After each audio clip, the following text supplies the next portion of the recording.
Oh, It was on it, I thought. And then it didn't. Oh, no. okay, 1 second.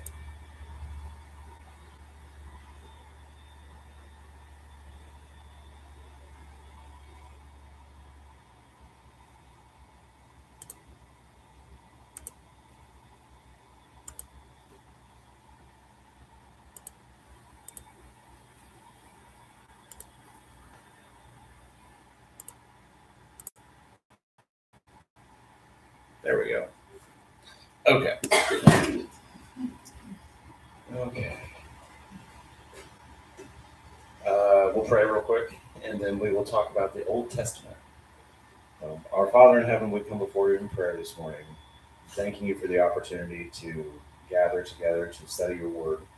We pray that you join us this morning as we study the books of the Old Testament, the books of the law. We pray that you open our hearts and minds that we might glean some insights from the material that is covered this morning, and pray that you be with those who are not with us. Our spirit is with them, and we pray that their spirit is with us. And we ask that you keep them safe wherever they may be as we look forward to the next time that we see them. We pray all these things in your Son's name. Amen. Okay, so today, well, the next couple of weeks, what I am going to do is basically frame the Bible. What are the books? Why are they significant? So in your handout is the Old Testament. The way that we divide the Bible and the way that others divide the Bible is a little bit different. So when we think of the Old Testament, we call it the Old Testament. That's not what the Jews call it, right? And so in the Christian Bible, it's called the Old Testament, and Christians typically divide it into 4 sections. You have the Pentateuch, which is so named because it's the first 5 books of the Bible, and that's the law. The Jews call it the Torah, right? Torah meaning instruction. And then we have history, wisdom, and prophets. So the Old Testament itself, there are books of history that chronicle the history of the Jews. There's wisdom literature, and then of course the prophets. And when I say the prophets, that's Amos, Obadiah, Isaiah, Jeremiah, which we'll talk a little bit about them this morning. So for our purposes, to understand the Old Testament as such, we're going to approach it the way that the Jews approach it. So these books we're going to divide the same way that the Jews divided, and they divided into 3 sections. There's the Torah, the Nevi'im. Nevi'im means prophets. It's just the plural version of Nevi, which means prophet. And then the Ketuvim, or the writings. Okay, so the way that we'll talk about the books today is not necessarily in the same order in which they are in the Old Testament, but you'll at least have the way that they're divided, why they're significant, and like how they fit into the overall framework of the Bible. So first up is the Torah. Okay, so the Torah is Genesis, Exodus, Leviticus, Numbers, and Deuteronomy. Tradition tells us that Moses wrote all 5 books. So you can see why Moses is he's a big deal. Not only because he led the children of Israel out of Egypt, but because he wrote it all down. So there are some scholars that disagree with that and say, well, there's evidence that Moses didn't actually write all 5 books. The end of Deuteronomy is actually Moses' death. And that's when the children of Israel get all the way up to the promised land. Moses' punishment for not listening to God vis-a-vis the striking or speaking to the rock, in his frustration, instead of speaking to the rock to bring forth water, he strikes it. It still brings forth water, but basically, excuse me, got a little hydrocarbon in my throat. The because he struck the rock and didn't speak to the rock, basically, God's like, look, you can't go into the promised land. You're going to get them all the way up to the gate, if you will, but then that's going to be it for you. And that's the end of Deuteronomy. Moses dies at the end of Deuteronomy, and the book of Joshua is immediately next. And Joshua is basically anointed by God, and he's told that the same way that I was with Moses, I will be with you. And your job is to get the people in the land and to take it. And that's how the book of Joshua begins, is they send spies out into the land, they cross the Jordan, and they enter the promised land. So one could argue that Moses obviously couldn't write about his death, that perhaps it was Joshua that wrote about his death.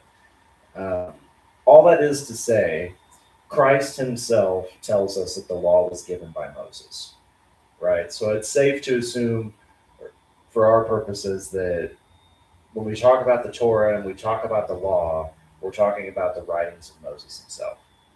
And so, almost without an added emphasis, such a central character to Judaism that he is like literally the foundation and cornerstone of it because of that. So, brief little synopsis of each of the books of the Torah. Genesis, of course, is about creation and early world history. It primarily travels of the patriarchs, right? Abraham, Isaac, and Jacob. And I would love to be able to tell you I know exactly when these books are written, or I know the time periods that they're written over. But it's very tough to date them, right? And a lot of the material in Genesis, some Christian scholars will say, well, from the beginning of the book of Genesis to now is only 6,000 years. I disagree with that. I think there's a lot of evidence that shows that we have a lot of missing time in the Bible, and that we're given the cliff notes because, in my mind, the archaeological evidence that suggests that the Earth is much older and that humanity is much older than 6,000 years, it seems like it would be unnecessarily confusing for God to do that and also frame a book and say, well, this is only 6,000 years of history, right? There's some sort of disconnect there that can be difficult to reconcile. So, step down off my soapbox and just basically say, we can't say with any definitive proof exactly the time periods that these are covering, especially the early book of Genesis. The later books like Exodus, Leviticus, Numbers, Deuteronomy, we have a much better bead on when these books, the time period that they're covering. Because, by the time we get to Exodus, of course, it covers primarily the Israelites' enslavement in Egypt, talks about the birth of Moses, the 10. It's the Exodus story. So it's a story of how they leave tyranny, they leave the established order, and they go into chaos. They go into the wilderness. And they're there for 40 years, and God leads them, provides for them. That's the story or that's when we read about the manna. And yeah, it would be a trying time, Exodus. That's a long time to wander in the desert. And we've talked about it in class before, that God even tells them, like, why do you think your clothes didn't fall apart and your shoes didn't fall apart? I was with you every step of the way. Leviticus covers a lot of the laws, govern so much of human cleansing and washing to who can be a priest. Leviticus is derived from Levi being the priesthood. Numbers, as the name implies, is heavy on the numbers. And then Deuteronomy, of course, covers more of the law, kind of a restatement of the law. This is chapter 20 that we get the 10 commandments. And then we see in Deuteronomy a lot of the restating of that, and some of Moses' final thoughts that he leaves with the children of Israel. So the Torah is the law. So when we read in the New Testament the law and the prophets, the Torah is what is being talked about, right? We'll get to the prophets. These are the Nevi'im. And the section of the prophets is divided into former prophets and latter prophets. The former prophets, there are four: Joshua, the book of Judges, Samuel, and Kings. Now, in our Samuel and Kings are divided. The Chronicles is divided as well. So we have First and Second Samuel, First and Second Kings, First and Second Chronicles. Those books, we can think of them without division, right? Like when we say the Book of Kings, we're talking about both First and Second Kings. The reason this is divided like that is because at the end of the Book of Kings is the Babylonian exile. When we talked about in Matthew the destruction of the temple and the significance of it, this is why it's so significant. The Jews themselves divide their history by that date, by that period of time, the Babylonian exile. It's the first time the temple is destroyed. They're led away into captivity. The prophets that came before that are the former prophets. The prophets that came after that are the latter prophets. So that demarcation in time is so significant that it would be kind of like the American equivalent is there's before the Civil War and then there's after the Civil War, right? We have Reconstruction and the Industrial Revolution. All these things came after. Before, it was a different time. It's the same thing. The Babylonian exile is such a big deal that there's before that and then there's after that. And so they divide the prophets accordingly. So the former prophets, these are the four accounts, and we're going to dive into a little bit of nitty gritty with them here in a minute. The latter prophets, there are 15. They are further divided into 3 major prophets and then 12 minor prophets. The 3 major prophets, Isaiah, Jeremiah, Ezekiel. The minor prophets are Hosea, Joel, Amos, Obadiah, Jonah, Micah, Nahum, Habakkuk, Zephaniah, Haggai, Zechariah, and Malachi. Malachi, of course, is the last book in what we know as the Old Testament. Malachi is the last book. So in your handout, I've included a breakdown of the book, what the name of the book means, the book in Hebrew, and then a crazy short summary of what is covered in the book. You kind of have to. Yeah, like there's only so much room on a PowerPoint slide. So Joshua, appropriately named, means the Lord saves. The name for Christ, Yeshua, is a derivation of Joshua. So they're very similar names. Of course, like I said, it's the story of the commission of Joshua to lead the Israelites into the Promised Land. We will read the first few verses.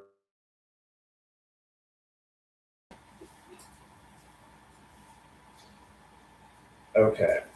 So, this is Joshua chapter 1, verse 1. Now, after the death of Moses, the servant of the Lord, it came to pass that the Lord spake unto Joshua, the son of Nun, Moses' minister.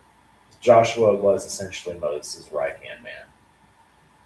Verse 2, Moses, my servant, is dead. Now, therefore, arise, go over this Jordan, thou and all this people, unto the land which I do give to them, even to the children of Israel. Every place that the soul that I have given unto you, as I said unto Moses. From the wilderness and this Lebanon, even unto the great river, the river Euphrates, all the land of the Hittites, and unto the great sea, toward the going down of the sun, shall be your coast. There shall not be any man all the days of thy life. As I was with Moses, so I will be with thee. I will not fail thee nor forsake thee. Be strong and of good courage, for unto shalt thou divide for an inheritance the land which I swear unto their fathers to give. Only be thou strong and very courageous, that thou mayest observe to do according to all the law which Moses my servant commanded thee. Turn not from it to the right hand or to the left, that thou mayest prosper wherever thou go, whithersoever thou goest. This book of the law shall not depart out of thy mouth, but thou shalt meditate therein day and night, thou mayest observe to do according to all that is therein. For then thou shalt make thy way prosperous, and then thou shalt have good success. Have not I commanded thee? Be strong and of good courage. Be not afraid, neither be thou dismayed. For the Lord thy God is with thee, whithersoever thou goest. Several times in those 9 verses, God says, be courageous. Don't be afraid.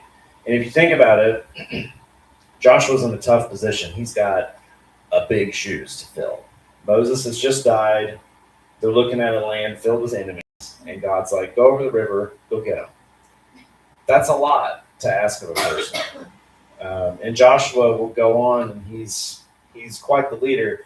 He's the one that is able to pray that the sun stands still while the Israelites pursue their enemies. Joshua prays that the Lord hold the sun in the sky, and he does. And it says in there that God does not hearken unto the voice of a man like that ever again, which is really interesting and quite a story, and would have been terrifying if you would have been an enemy of the Jews and the sun itself stopped so they could continue their pursuit. But such as it was, and they were able to take the land. That we see the book of Judges, who delivered Israel from enemies, and covers the first 350 years that they're in the Promised Land.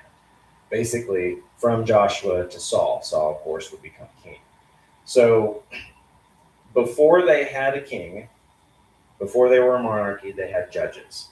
So, God would raise up. In my mind, I think of them akin to prophets, but with a little more action. Like it's not just words; like there's action that's involved. And so, there's 12 of them. We're going to see recurring themes of numbers again.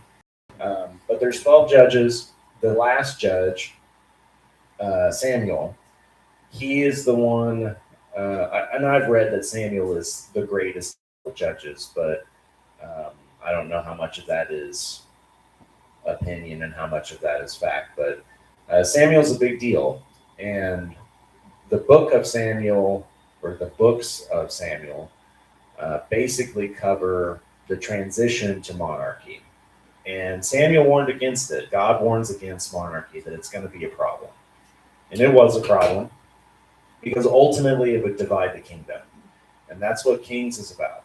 So the first and second Kings, and indeed we'll get to first and second Chronicles as well. But the book of Kings, as it's so named, chronicles the kings of Israel. For a while under David and following, there was a united kingdom. There was just the kingdom of Israel. Well, it would go on to become divided. Then there was the kingdom of Israel and the kingdom of Judah. And then they had 2 kings. And it gets really messy, because some of the kings were good, some of the kings were not so good. And you see this recurring thing again, that and because of their wicked, bad things happen to the nation, right? They have to deal with enemies. They have to deal with murder and seditions and stuff that if they would have listened, they would have picked up on the message that this is going to be a problem. Kings and monarchies tend to be an issue. It was. Ultimately, the end of the book of Kings ends with the Babylonian captivity. So if you'll turn to 2 Kings, we're going to be in 25.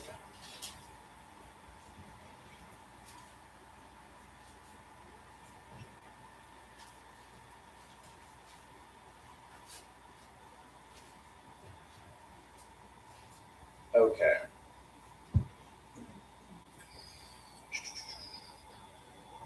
This is 2 Kings chapter 25. And it came to pass in the 9th year of his reign, in the 10th month, and the 10th day of the month, that Nebuchadnezzar, king of Babylon, came, he and all his host, against Jerusalem, and pitched against it, and they built forts about.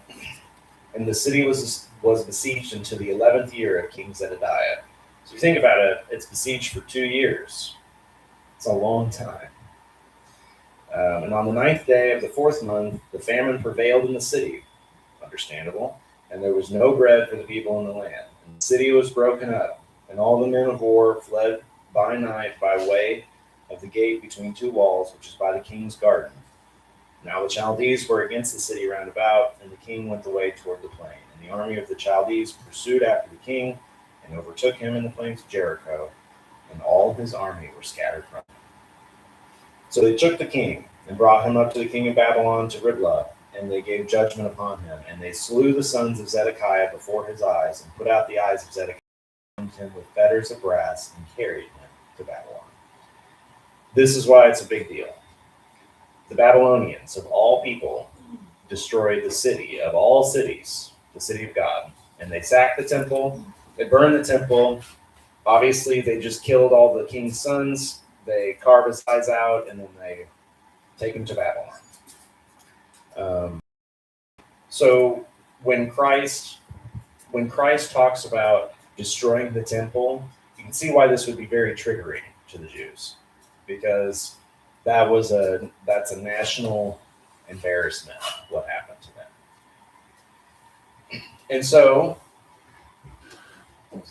thus are the former prophets, right? Covering the time period all the way up to the Babylonian exile. The Hebrew for former prophets is that Nevi'im. I apologize to, well, everybody. I do not know how to speak Hebrew. I'm doing my best. Okay, so the latter prophets. First, we're going to talk about the three major latter prophets. All of their names should sound familiar. We've spent a considerable amount of the time when we went through Matthew going back to passages in Isaiah and Jeremiah, because a lot of the deliverance, and they talk about a redemption through a Messiah, right? So, and the Jews are in Babylon, and they're ruled over as the worst people on the planet, and now we raise up, and each of their names, by the way, I think is unique. God is salvation, or God saves. God will exalt, or God exalts, and then God strengthens. Isaiah probably has the most recognizable prophecies about Christ. That's Isaiah chapter 53. And we actually read in the New Testament, and I want to say it's the book of Acts. One of the apostles is proselytizing and converting, and he opens up to the book of Isaiah and talks about Christ. So I'd say of the three books, Isaiah is probably the most familiar to Christians just because of sections like Isaiah chapter 53. We won't read the whole chapter, but it's only 12 verses. But the first 5 I will read. So Isaiah 53, who hath believed our report, and to whom is the arm of the Lord revealed? For he shall grow up before him as a tender plant, and as a root out of a dry ground. He hath no form nor comeliness, and when we shall see him, there is no beauty that we should desire him. He is despised and rejected of men, a man of sorrows and acquainted with grief. And we hid, as it were, our faces from him. He was despised, and we esteemed him not. Surely he hath borne our griefs and carried our sorrows, yet we did esteem him stricken, smitten of God, and afflicted. But he was wounded for our transgressions, he was bruised for our iniquities. The chastisement of our peace was upon him, and with his stripes we are healed. Does that sound like somebody you might know? It ought to. And unfortunately, of course, by the time that Christ is here, as we studied at length, the Jews did not recognize him, even though their prophet very plainly said that he would. And it's interesting how these prophecies are written, because one would hope that this wouldn't be the case, right? But that's exactly what he was, at the hands of his own people. And so I think it's just, again, my opinion, that I think Isaiah is probably the most, because of stuff like this. These are very clear prophecies about Christ. And there's more than just Isaiah 53 and Isaiah, of course. And there's some in Jeremiah and Ezekiel as well. An interesting thing about Ezekiel chapter 18 puts a little bit of emphasis on an individual's responsibility as it relates to sin. A lot of these books, especially the minor prophets, cover the whole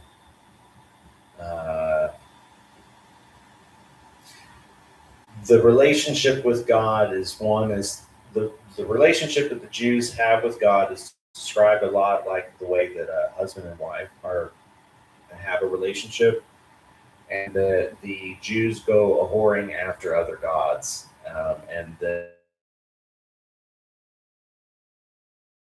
is for that is covered in depth a lot in these books, these latter prophets. These three, and of course the 12 that follow, talk about that a lot. That this is a real struggle that the Jews have, and that it's a persistent problem. So there are 12 minor. Let's see, there's a term for them. Tereasar. So here are the first 6. All of them have very interesting names, and each of their writings tend to go with that name, which I think is interesting, and is certainly a design, right? Like when we look for fingerprints of God's design, 12 minor prophets, each of their names, a little bit about what they write about. So we won't read from these books, but the name of the book itself kind of sums up what the book is about. So Hosea, meaning salvation, talks a lot about God's love, Israel's unfaithfulness, right? Idolatry. And it's interesting, quick side note, they begin to really struggle with idolatry after they start dealing with kings, right? Isn't that interesting how monarchs tend to think that they can outwit God in some capacity? And again, almost like somebody could have warned them about that. And of course did. That would be Samuel. Samuel's name being heard of God. That's what his name means. So we have Joel, Yahweh is God. Amos, burden. Obadiah, God's servant. Jonah means dove. Jonah is Jonah is a book that I like to return to a lot, because fundamentally about the power of answering the call to adventure and the perils of avoiding it. When God is speaking to you and God is telling you to go, and if you find a reason not to go, you are going to have a bad time. Like guaranteed you're going to have a bad time. And that's exactly what happens to Jonah. Of course, he says that. His story is that he has to go to Nineveh. Nineveh would have been the Gentiles. They would have been, they're non-Jews. And God sends him to Nineveh. He doesn't want to go. And because he doesn't want to go, he runs away, gets onto a ship. The sea becomes tumultuous such that the men on the ship are like, dude, whatever God you have angered, fix it, because we're all going to die. And he tells them, throw me over the boat and it'll stop. And it does. Those men survive after they toss Jonah over the side of the ship. He's swallowed by a great fish. We don't know what kind of fish it was. Generally, we think of it as a whale. That's what the stories. Right. Yeah. Right. Generally, the depiction is one of a whale, which makes sense. But he's there for 3 days. and he basically, God puts him in timeout, what I imagine was a horrible timeout. And he finally comes, and then the fish spits him out, and he goes to Nineveh. And he preaches to the Ninevites, and they listen to him, and they change their ways. And at the end of the book of Jonah, Jonah's a little upset about it. And God's like, I don't know, you know. So it's a very interesting story, and definitely learn from it, if for no other than the power of answering the call to adventure, the call to service. Micah's name is Who is Like God. In a lot of these, you'll notice a recurring theme: God's love, judgment; God's judgment, justice, judgment; grace and mercy, judgment. Right? Like we see that a lot. And when I was growing up, it seemed like a joke that, God spoke to them. Difficult for them to listen to him. But we suffer from the same problem. It's a human problem, not a Jew problem. The other 6 minor prophets are Trey Asar, Nahum, meaning comfort. Of course, it covers God's character, comfort found in God's faithfulness. Habakkuk, meaning embrace. And it kind of, if you were to nutshell the book, which unfortunately I've had to do here, the righteous shall live by faith. Zephaniah, Yahweh has treasured, talks about God's wrath on the proud, the need for repentance, and the ultimate promise of a purified, joyful people who call upon the Lord. Haggai talks about rebuilding the temple and the future hope for restoration through, surprise, surprise, the Messiah. Zechariah's Yahweh remembers. These are all rough translations.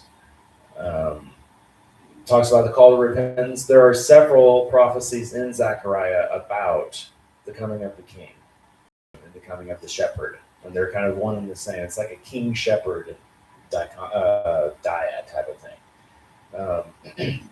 Of course, talking about Christ. And then finally, Malachi. God's enduring love. It means my messenger or my angel. God's enduring love, Israel's unfaithfulness, and broken covenants. And that's why of course, in the promises of a coming messenger, the coming Elijah to prepare for the day of the Lord. Of course, we know that the coming Elisha was John the Baptist, who prepared the way for Christ. And Malachi talks about that right there, and prophesies that there would be an Elijah that kind of lays the foundation for the Messiah. I had a thought, and then it just left me. Any questions or any insights that have come to either of you for just about how these prophets are divided, what the books are about? If you haven't read through the Bible before, it's a lot, no doubt.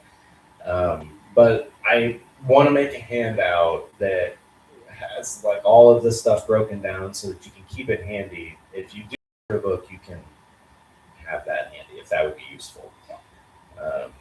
I like stuff like that for that reason.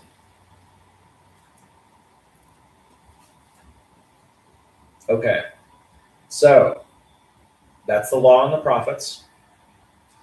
The other section is the Ketuvim, or the writings. So the Ketuvim are divided into 3 parts itself. So there's 3 major sections of writing. There's the wisdom literature, right? We know those as Psalms, Proverbs, and Job. We'll talk about that in just a second. And then there's the scrolls that were Megalot. There's 5 of them. The Song of Solomon, which is sometimes called the Song of Songs. There's Ruth, Lamentations, Ecclesiastes, and the Book of Esther. And then the histories. There's 4 of those. That's Daniel, Ezra, Nehemiah, and then of course Chronicles. Chronicles mirrors in a lot of ways the timeline that is in the Book of Kings. They're very similar books in that way, in the way that they chronicle a history. King Solomon himself is responsible for 4 of these: the Book of Proverbs, of course, the Song of and Ecclesiastes. So when when we read about or we try to understand the significance or figures to Jews, we see some big prominent names: Moses, King David, King Solomon. They're all significant in the ways in which they have contributed to not just Jewish history, but the actual written down account of Jewish history and what it means to be Jewish. King Solomon gets a lot of credit for that. Of course, Solomon's story is his existence is an interesting one. So, King David, we probably know the story of David and Bathsheba, right? So, King David sees Bathsheba bathing on a roof. Bathsheba is married, and he lusts after her to the point to where they do, they do hook up, and he conspires to have her husband murdered. And he completes this scheme by essentially putting Uriah, I think his name is Uriah, I can't remember. He basically puts him on the front lines of a battle. Of course, he dies. When he dies, King David takes Bathsheba as a wife. They have a baby. That baby dies. And when that baby dies, the prophet the prophet of the age tells David that the child is going to die, and that's because of your sin in creating this child. And so the baby is sick. David prays and prays and prays and prays and prays, and he's very repentant, but the child does die. Well, David and Bathsheba go to have a second child. That's King Solomon, or who becomes King Solomon. King Solomon is asked by God. God basically tells him that upon becoming king, I will give you your heart's desire. What is your heart's desire? Solomon replies that he wants wisdom. So he gets wisdom. He uses that wisdom to do everything under the sun. That's Ecclesiastes. He talks about how so much of it is vanity. Which I guess I'm a little bit ahead of myself there. But we'll talk about Ecclesiastes and Proverbs. But he writes his wisdom down. And so we can learn from that wisdom and from his experience without experiencing the same things that he did. So, wisdom. There are 3 works of wisdom: Psalms, meaning praises. A lot of the Psalms are short. Some of them are long. Psalms 119 is the longest book in the Bible, because it goes on for I don't remember how many verses. But there are essentially 5 categories in the book of Psalms. There's hymns, there's laments, there's wisdom, there's writings about royalty and divinity, and then confidence and trust in God. Proverbs.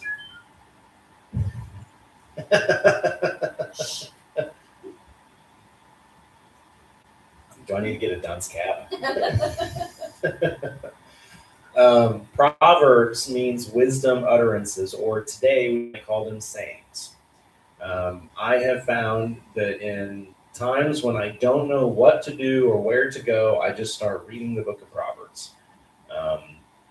You never know, and every time do it, I glean something new and get some nugget of wisdom that helps us in what I'm in. So it's a fun for me. It's a reliable book that I can turn to when I don't know what I need. Proverbs tends to provide it. If you ever find yourself in a strait betwixt two, read the book of Proverbs.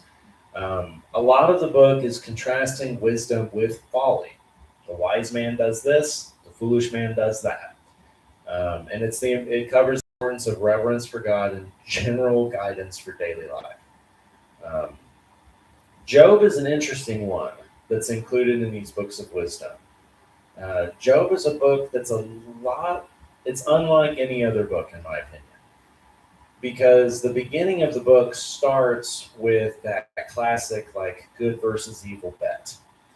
Satan approaches God. There's some type of meeting happening. God and these angels are gathered together, and Satan shows up, and they talk about Job. And God essentially points at Job and is like, look how faithful this guy is. And Satan says, well, I bet you I can make him unfaithful. And God says, that's fine. You can do everything to him, but don't touch his flesh. And so Job loses. He's a very wealthy man. He loses everything. He loses his house. He loses his cattle. He loses it all. It still does not curse God. And so the devil comes back to God and says, well, let me touch his flesh. That'll do it. And so God says, go ahead. So he does. And now Job is stricken with boils.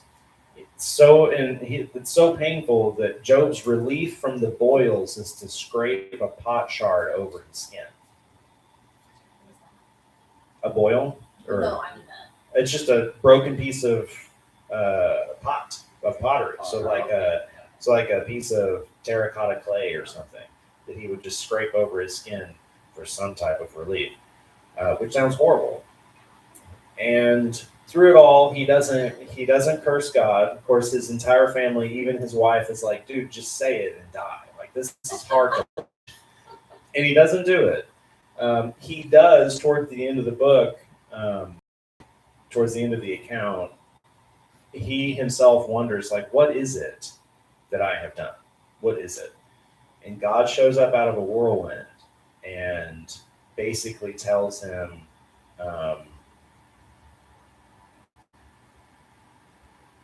escapes Job, and as such, Job should know his place because he is not God. It isn't for him to know. And I think it's Job chapter 40 and following,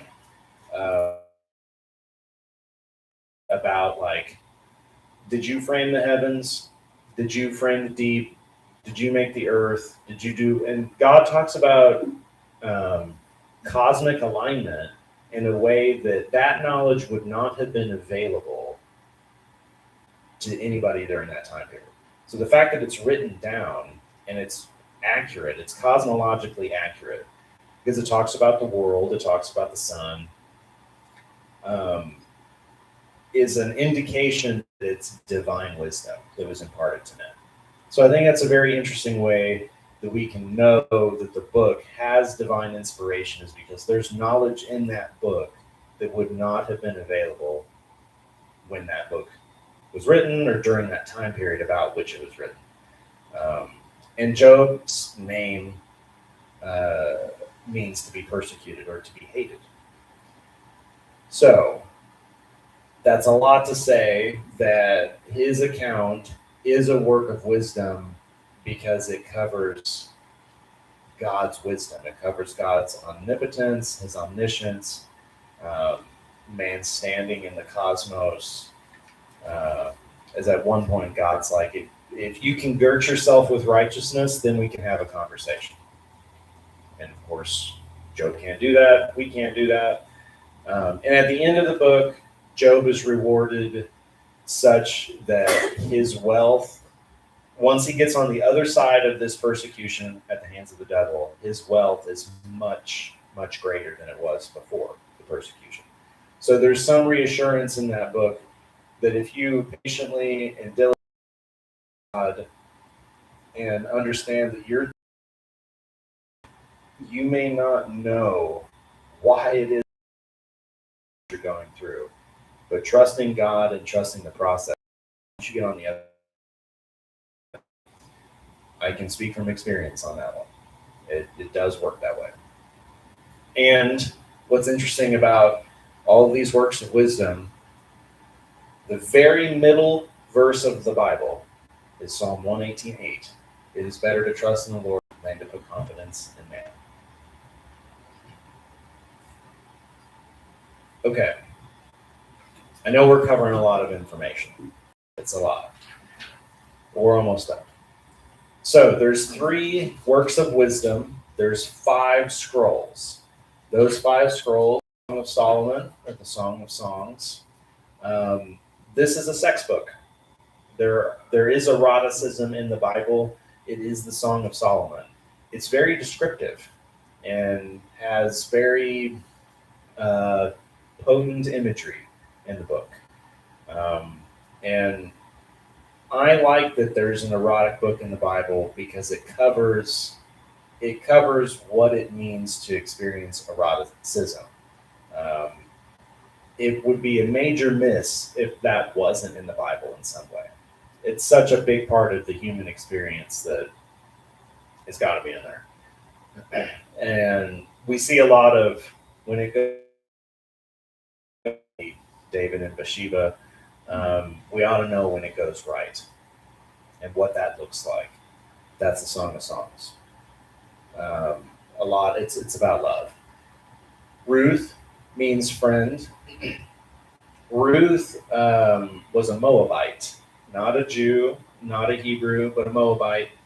Her devotion to Naomi was so intense, and it stands in contrast to some of the decline of the era in Judges. Because ultimately, the moral decline that the Jews experience from Joshua to Saul is such that they start not to rely on God and want instead to rely on man, which is why they end up demanding a king. They want to look towards a man to lead them, not rely on God and the prophets and so on. And it's a beautiful story that does cover Ruth's acceptance into the community, despite the fact that she's a Moabite, and gives us hope for redemption, regardless of heritage. Lamentations means alas or how. That's a sad book. It's about grief. It's a grief book. Solomon writes this, and it's the expression and integration of grief, essentially. The book covers the stages of grief, turning towards God, the expression of sadness, petitioning for God's help, and then trusting in God to deliver that help. Ecclesiastes, also written by Solomon, means teacher or preacher. Solomon often refers to himself as the preacher. And it covers essentially his life. It's kind of a summation of his wisdom. He talks about doing everything under the sun. If you'll recall, Solomon had, I don't remember how many hundreds of wives and hundreds of concubines he had, but it was excessive, very excessive. And he talks about all the things that he did. He built gardens. He had all the wealth in the world. He had an incredible amount of wealth. All of that is vanity. So that's the summation of Solomon's wisdom. Is at the end of the day, at the end of his life, he looked back at all of it and said it was all just. And he talks of work and the value of simple joys. It's the simple things. That's where wisdom is truly at. Esther means star. Esther was responsible for convincing the king, the Persian king, to release the Jews and let them go back to the land of Israel. So I think her name is appropriate. And it talks, it's a book on describing God's providence, His unseen hand, even in the kingdoms, in all kingdoms of men, but kingdoms that are not necessarily Jewish or not necessarily His chosen people, because we see Him, the king of Persia, and I think that's Esther chapter 2. And the king issues the edict that sends the Jews back to Israel, and he sends them with a security detachment so that they have protection along the way, which is a remarkable turn of events for the Jews.